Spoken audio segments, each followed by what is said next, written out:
Jēkabs Janševskis, Līgava, mīlestības romāns 4 grāmatās. Lasa Ulds Deisons. 2. grāmata, 20. nodaļa. Nelaimīgs brauciens, ko Matīs uzskata gandrīz par laimīgu notikumu. Matīs, saimniece liek tevi saukt. Lopa mužnieks atbraucis un grib būt arī pie meža sējējiem, bet viņa kučieris nezinot ceļa uz turieni. Mūsu kučieri, kā arī staļa puiši, visi jau aizbraukuši. Tā tev esot jābūt lopa mužniekam par kučieri. Saimniece tā noteica, nāc tūliņ.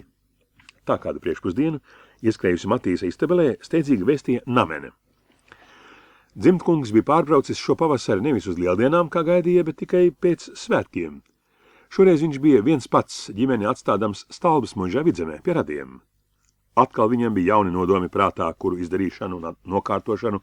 Tas domājās veikt vislabāk viens pats, kad ģimenes locekļi to netraucēja.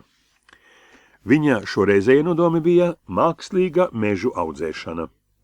Viņš bija Pēterburgā, klausījies kāda profesora gudru priekšlasījumu par mākslīgas mežu audzēšanas nozīmi valsts un tautas dzīvē. Šis profesors, kas ilgākus gadus darbojies Mežu akadēmijā Vācijā un pagājušo ziemu pārbrauca dzimtenē, bija savā priekšlasījumā vēstījis, kādi ievērojami panākumi sasniegti ārzemēs ar mākslīgu meža audzēšanu un kopšanu, aprādīdams un pierādīdams, ka, ja arī ne iekškrievijā, kur meža bagātības ir visai lielas, tad vismaz Baltijas guberņās lielajiem zemes īpašniekiem vajadzētu sākt vairāk rūpēties par mežkopību, tukšās atmatas, neauglīgās pļavas un citas nederīgās zemes apsējot ar mežu. Tādā kārtā vairotos nevien pašu mežu bagātība, bet arī zemes labklājība vispār, jo lieli meži visur esot lauku dzīves labklājības stiprinātāji un veicinātāji, tiesot augstuma un siltuma, mitruma un sausuma pareizie kārtotāji un regulētāji. Lielais sniega daudzums un liekie pavasara ūdeņi, visi tie turoties un glābjoties plašajos mežos, mazinādami pavasaros plūdus, bet vasarās dodami mitrumu, varodami lietus mākoņus un tā radīdami zemkopībai labvēlīgus apstākļus. Bruģu dzimtkungs, kā pa laikam, kad dabūja dzirdēt ko jaunu, kas pie tam viņam vēl šā vai tā likās būt praktiski derīgs, tā arī šoreiz ātri sajūsminājās par dzirdēto ideju, un tiklīdz laiks un pienākums atļāva, bija steidzies šurp savā muižā, lai stātos pie jauno nodomu izpildīšanas. Savus nodomus viņš bija pastāstījis ir meškungam, ir pārvaldniekiem, kas abi tam, protams, uz vietas pievienojās. Viņš pirms tam uz pāris dienām bija aizbraucis arī Kazdangā, apskatīties turienes lielisko pašu zemnieku celto pīli.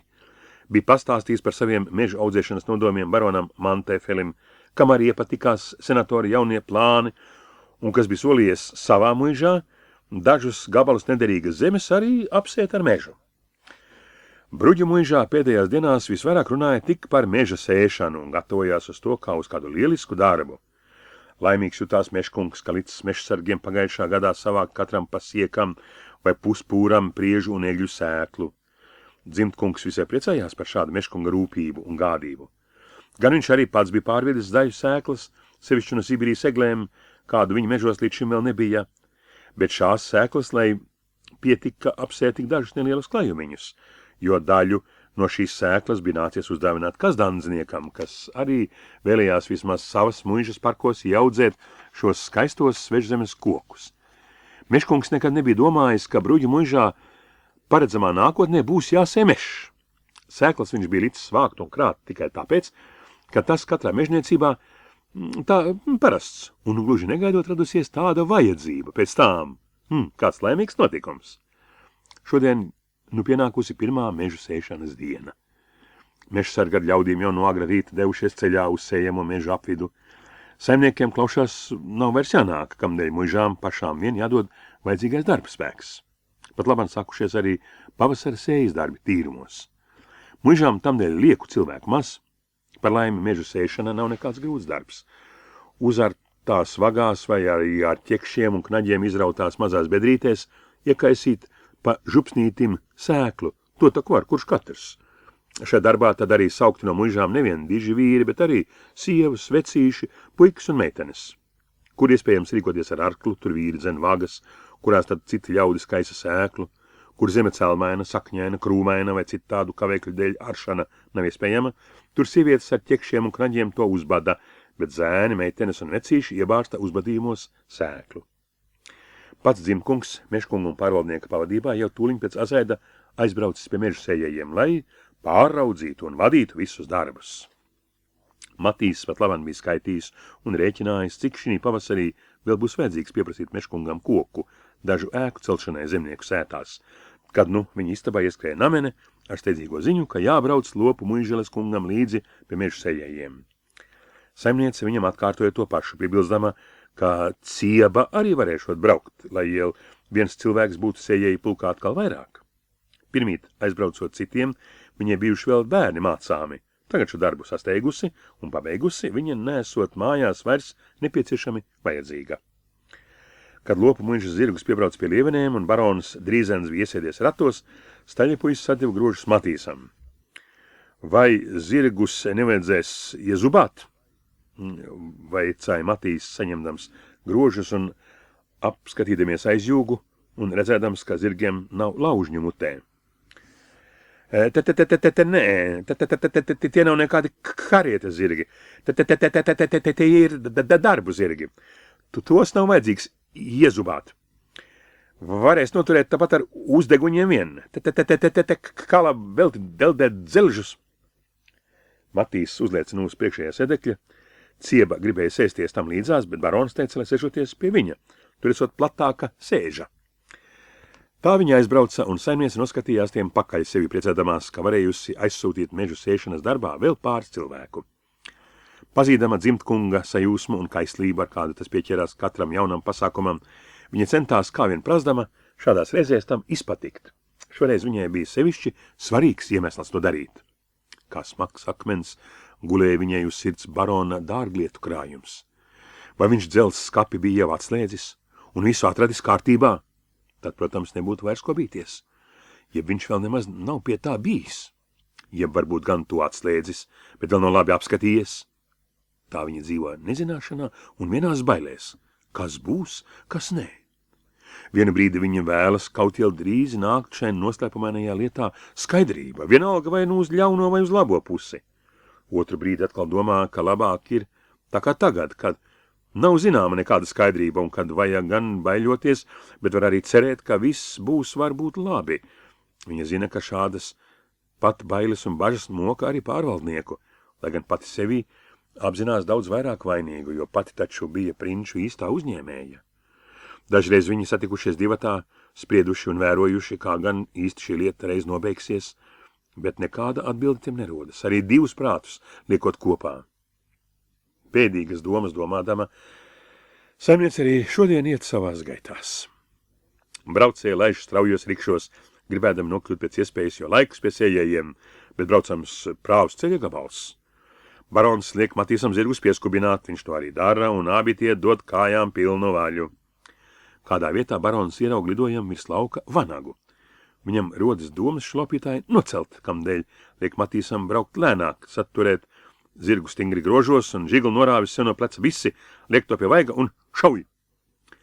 Bet izrādās, ka darba zirgi nav pie šaušanas pieraduši, izbēlēs tie uz vietas, izliecas pusstāvu, un tad kā triekšus triekti auļo vienos auļos.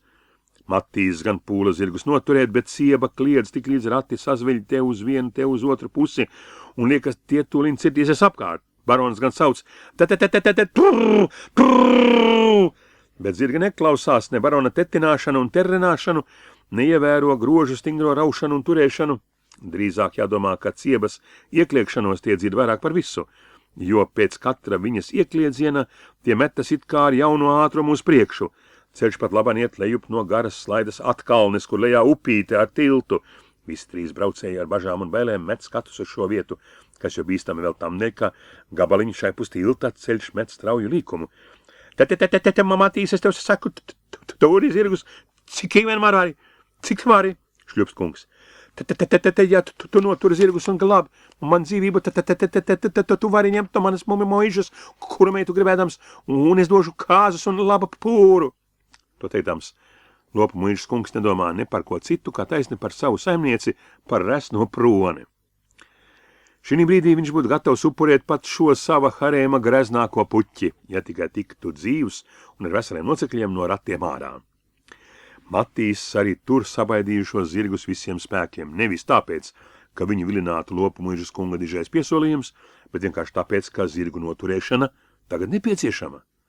Kā lai citādi novērš briesmas, kas acu mirklī karājas pār viņiem visiem? Ja rati cērtas apkārt uz tilta, tad iekšā sēdētājus triektu laikam pret tilta margām, un tad var notikt, ka vienam vai otram lauž kādu locekli, vai pat sadragā galvu. Par sevi viņš gan daudz nebēdātu, viņš ir visādi veikls un dengts, un ratiem cērtoties apkārt, cer vēl no tiem izliekt un tā izglābties, ja ne citādi tie ielēcot upē, bet viņam aiz muguras sēd viņa līgava. Ko var zināt, kas notiek ar to? Tamdēļ viņš par mantu cenšas noturēt satrakotos zirgus. Visā spēkā grožus raujot piepieši viens no tiem pārtrūkst. Nu viņš atlaiž arī otru vaļā, jo, ja turēs vienu grožu vien, tad zirgi būs to viņa grāmalē un rati grāvī.